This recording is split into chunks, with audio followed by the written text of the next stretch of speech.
ওকে, এই পর্যায়ে আমরা টাইপ 4 নিয়ে আলোচনা করব। তোমরা জানো যে আমরা গত ক্লাসে টাইপ 3 নিয়ে আলোচনা করে দিছিলাম। টাইপ 3 তে কি ছিল? টাইপ 3 তে ছিল হচ্ছে আমরা বাইনারি থেকে অক্টেল এবং এই বাইনারি থেকে হেক্সাডেসিমেল নিয়েছিলাম, তাই না?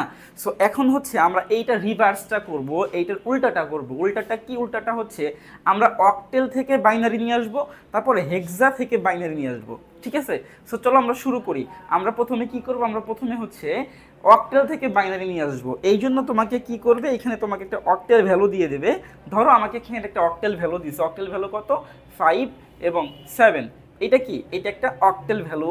আমি কি করতে পারি? আমি চিন্তা করতে পারি। এখন এই অক্টেল ভ্যালুকে আমাকে বলছে কি? আমাকে বলছে যে এই অক্টেল ভ্যালুকে তুমি বাইনারিতে নিয়ে আসো। এখন আমরা জানি যে যখন অক্টেল নিয়ে আমরা কথা বলছিলাম তখন বলছিলাম যে তোমার 1 2 4 এই যে ধারাটা আছে বা সিরিজটা আছে, এই সিরিজের সাথে কিন্তু অক্টেলটা যায়, তাই না? কারণ অক্টেলের হচ্ছে তোমার ভিত্তি হচ্ছে 8। আর আমরা জানি যে 2 টু দি পাওয়ার n বা n এর ভ্যালু যদি 3 হয় তাহলে আমরা 8 পাই। ওকে, সো এই জন্য আমরা আসলে 3টা বিট নিয়ে বা 3টা ডিজিট নিয়ে হচ্ছে আমরা কাজ করব। এখন দেখো আমাকে কি করতে হবে? প্রথমে খাতার মধ্যে তোমরা লিখবা যে 5 7, এটা লিখলাম। এখন এই 7 এর সমতুল্য বাইনারি মান কত, এটা কিন্তু আমরা এখান থেকে বের করব। কিভাবে বের করব? দেখো, যদি আমরা ধরো এই জায়গাতে আমরা বলি যে 7 মানে 4কে নিতে হবে আর 2কে নিতে হবে। 4 আর 2 কত হবে? 6। আর হচ্ছে 1কে নিতে হবে, তখন হবে কি? 7। তার মানে যদি আমি 3টা ভ্যালুকেই নেই, 4 কেউ নেই, 2 কেউ নেই, 1 কেউ নেই, তাহলে কিন্তু আমি কি পাচ্ছি? 7 পাচ্ছি। তার মানে আমরা বলতে পারবো এই যে 7, এই 7-এর যেই ভ্যালু সেটা হচ্ছে 1 1 1। ঠিক আছে? তাহলে এই 7-এর সমতুল্য বাইনারি মান হচ্ছে 111। এখন আসো 5 এর সমতুল্য বাইনারি মান কত? দেখো এইখান থেকে আমরা বের করি। যদি আমরা 4কে নেই আর 1কে নেই, 4 আর 1 5, তাহলে 5 পেয়ে গেছি।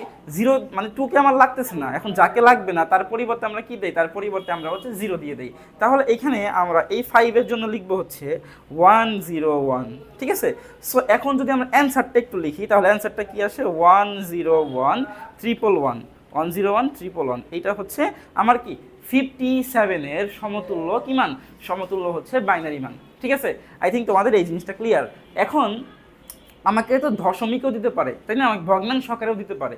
ভগ্নাংশ আকারে দিলে সমস্যা নেই, তো সেমভাবে করতে হবে। ধর আমাকে বললো যে পয়েন্ট, আমাকে বললো পয়েন্ট হচ্ছে 25, 0.25। এটা একটা অক্টেল ভ্যালু। এটা একটা কি?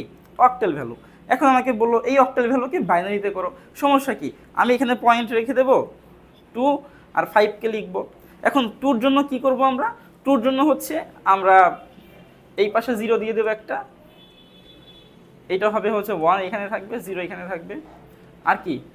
এই 1টা আমি সরাই ফেলবো, নাকি 0কে এই পাশে দিয়ে দেবো। তার মানে কি 2-র জন্য হচ্ছে আমি বলতে পারি 2-র জন্য হচ্ছে 0 1 0। আর 5 মানে কি? 5 মানে হচ্ছে 4 আর 1 5। তার মানে আগেরটাই। আমরা যদি এইটা এখানে 0 দিয়ে দেই তাহলে কি হবে? 101 101। ঠিক আছে? তাহলে আমার এখানে ভ্যালু কত আসছে দশমিকে? আমার দশমিকে ভ্যালু আসছে হচ্ছে তোমার 0.010, তারপরে 101। শেষ। এটাই হচ্ছে আমার কি? এটাই হচ্ছে আমার 2। ওকে, এখন যদি তোমাদেরকে একসাথে দিয়ে দেয়, ধরো তোমাকে কি করছে? একসাথে এই জিনিসটাই একসাথে দিয়ে দিছে, তখন কি হবে? ধরো আমাকে এখানে দিছে, আমাকে কত দিছে? আমাকে এখানে দিছে মনে করো যে আমাকে এখানে দিছে কত? ধরো আমাকে এখানে দিছে হচ্ছে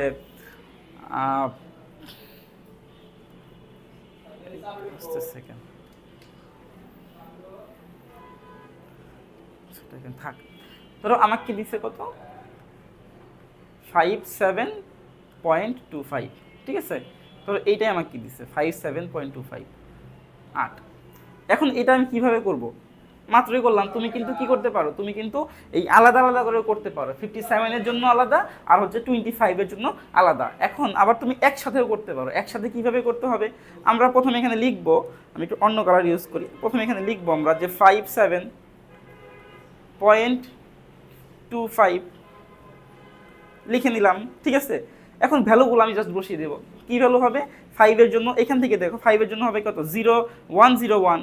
তাহলে এই 5-এর জন্য আমরা লিখবো হচ্ছে 5-এর জন্য আমরা লিখবো হচ্ছে 101। তারপর কি আছে? 7-এর জন্য কি হবে? 421। সবগুলোই হবে, সবগুলোকে যোগ দিলে আমি কি পাবো? 7 পাবো। 421। তারপর পয়েন্টের একটা জায়গায় থাক, টু, টুর জন্য কি হবে দেখো এইখানে টু মানে টুর 1 হবে, বাকিটা 0 হবে, তাহলে হবে কি 0 1 0 0 1 0। এবং 5-এর জন্য আমরা তো শুরুতেই লিখছিলাম 1 0 1 1 0 1। এখন তুমি যখন এখানে অ্যান্সারটা লিখবা, অ্যান্সারটা অন্য কালিতে লিখি আমি, অ্যান্সারটা লিখবা তখন অ্যান্সার কি হবে 1 0 1 1 1 1, তারপরে পয়েন্ট 0 1 0 1 0 1। ঠিক আছে, এটা হচ্ছে 2। তাহলে যখন আমরা হচ্ছে একসাথে লিখব তখন কিন্তু আমরা এইভাবে লিখতে পারি। ঠিক আছে, একসাথে লিখলে আমরা কি করব, আমরা হচ্ছে এইভাবে লিখব। আই থিঙ্ক তোমাদের এই জিনিসটা ক্লিয়ার যে কিভাবে আমরা একটা অক্টেল মানকে আমরা কি করতে পারি, আমরা বাইনারিতে কি করতে পারি, কনভার্ট করতে পারি। ঠিক আছে, আই থিঙ্ক তোমাদের ব্যাপারটা ক্লিয়ার। এখন আসো আমরা পরেরটাই চলে যাব। পরেরটা কি আছে, পরেরটা হচ্ছে হেক্সাডেসিমাল ভ্যালু থাকবে। সেই হেক্সাডেসিমাল ভ্যালুকে আমরা কোথায় নিয়ে যাব, আমরা হচ্ছে বাইনারিতে নিয়ে যাব। সো চলো আমরা এইটা করে ফেলি, হেক্সাডেসিমাল ভ্যালু এটাকে কি করব, এটাকে আমরা বাইনারিতে নিয়ে যাব, হেক্সাডেসিমালকে বাইনারিতে। ওকে, সো তোমাকে একটা হেক্সাডেসিমাল মান দিয়ে দেবে, এই হেক্সাডেসিমাল মানকে আমরা কি করব, বাইনারিতে নেব। সো চলো আমরা একটা হেক্সাডেসিমাল মান নিই।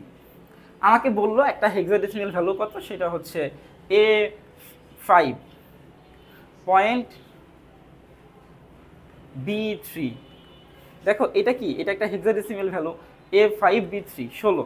এখন এটাকে আমাকে বললো যে বাইনারিতে কনভার্ট করো, বাইনারিতে কনভার্ট করো। এখন বাইনারিতে কনভার্ট করতে হইলে আমার দেখো, আমি হেক্সাডেসিমাল যখন তোমাদেরকে পড়াইছিলাম তখন বলছিলাম যে তোমার এখানে কি করতে হবে, এখানে হচ্ছে 4 ডিজিট নিয়ে কাজ করতে হবে, মানে 1 2 4 8 4টা ডিজিট নিয়ে কাজ করতে হবে। আমি এখানে লিখে রাখি 1 2, তারপরে কি হবে 4, তারপর হবে 8। এই 4টা ডিজিট নিয়ে কি করব, আমরা বেসিক্যালি কাজ করব। ওকে, তাহলে দেখো প্রথমে আমি লিখব এ।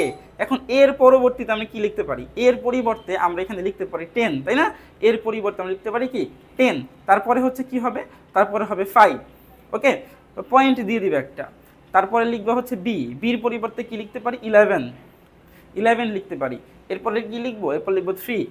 ওকে, সো এখন আমরা ক্যালকুলেশন করে ফেলি।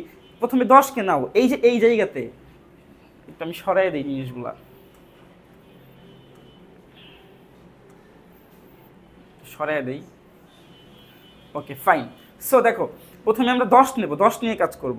যদি আমরা 10 নিয়ে কাজ করি, দেখো এইখানে 10 কীভাবে আমি পাইতে পারি, আমি যদি 8কে যোগ দেই 2 দিয়ে, তাহলে কি পাবো, আমি 10 পাবো। 8কে যদি আমি 2 দিয়ে যোগ দেই তাহলে 10 পাবো। তাহলে আমার এখানে 4ও লাগতেছে না, আমার 1ও লাগতেছে না। তার মানে আমার 10-এর জন্য ভ্যালু হবে 1010। এই 10-এর জন্য আমার ভ্যালু হবে হচ্ছে 1010। ঠিক আছে, ফাইন, শেষ। এরপরে আসো 5। 5 কি হবে, 5-এর জন্য আমি যদি ধরো 4কে 1 দিয়ে যোগ দিয়ে দেই তাহলে কত হবে, 5 হয়ে যাবে। তাইলে আমার 8ও লাগতেছে না, আমার 2ও লাগতেছে না। ঠিক আছে, তার মানে 0101। তাহলে 5-এর জন্য আমি এখানে লিখবো হচ্ছে 0101। ওকে, এরপরে বি 11। 11টা কীভাবে পাবো, দেখো এইখানে যদি আমি 8কে নেই, তারপরে হচ্ছে 2কে নেই, 8 আর 2 কত হয়, 8 আর 2 হয় 10, আর 1 লাগবে আমার, আমি 1 এখান থেকে নিলাম। তাহলে আমার 4 এখানে লাগতেছে না, যেহেতু 4 লাগতেছে না তার মানে আমি এখানে লিখতে পারি কি 11-এর জন্য হচ্ছে কি 1011। এরপরে আসো 3। 3 কি করব, আমি 2কে নেবো আর 1কে নেবো। এখন আমার 8কেও লাগতেছে না, 4কেও লাগতেছে না, তার মানে এই 3-এর সমতুল্য যে ভ্যালুটা হবে বাইনারি 0011। ওকে, তাহলে দেখো আমরা কিন্তু মোটামুটি আমাদের বাইনারি মানগুলা কিন্তু পেয়ে গেছি। এখন আসো আমরা এইগুলা কি করব, যদি আমরা এখানে লিখে ফেলি, অ্যান্সারটা লিখে ফেলি 0101.10110011। এটা হচ্ছে আমার কি, এটা হচ্ছে আমার বাইনারি ভ্যালু। সো আমি একটা দিয়েই কিন্তু তোমাদের এই যে হেক্সাডেসিমাল থেকে বাইনারি কীভাবে করতে হয় সেটা কিন্তু দেখিয়ে দিলাম। ঠিক আছে, কারণ এই জিনিসগুলো কিন্তু দেখবা তোমাদের গ মার্কসের জন্য কিন্তু বেশি আসে। আর এই জায়গাতে তোমাদের মনে রাখার জন্য হচ্ছে আমি টাইপ করে দিছি, একটু টাইপগুলো মনে রাখবা। যেমন 1 যেভাবে হবে, 2 হচ্ছে ঠিক তার উল্টাভাবে হবে, টাইপ 1 যেভাবে হয় টাইপ 2 তার উল্টাভাবে হয়, আবার টাইপ থ্রি যেভাবে হয় টাইপ ফোর ঠিক তার উল্টাভাবে হয়, ঠিক আছে। সো এইভাবে যদি তোমরা মনে রাখতে পারো তাইলে কিন্তু পরীক্ষার হলে প্যাচ লাগবে না, না হলে কিন্তু আসলে পরীক্ষার হলে কিন্তু প্যাচ লেগে যায়। হ্যাঁ, আসলে যখন তুমি কোশ্চেন্স পাবা তুমি দেখবা একটা জিনিস, সো তখন হচ্ছে তুমি চিন্তা করবা যে এটা কোন টাইপের মধ্যে ছিল। তো এটা চিন্তা না করে তুমি যদি বের করে না নিয়ে আসতে পারো তাইলে কিন্তু আসলে কোনো সার্থকতা নাই। ওকে, এই জন্য আমাদেরকে টাইপগুলো একটু মনে রাখতে হবে যে আসলে কোন টাইপ কিভাবে আমরা কি করব, আমরা হচ্ছে সমাধান করতে হয়, এটা একটু মুখস্থ রাখতে হবে, মাথায় রাখতে হবে। তাহলেই দেখবা যে এই জিনিসগুলো তোমার আর কনফিউশন থাকবে না। ওকে।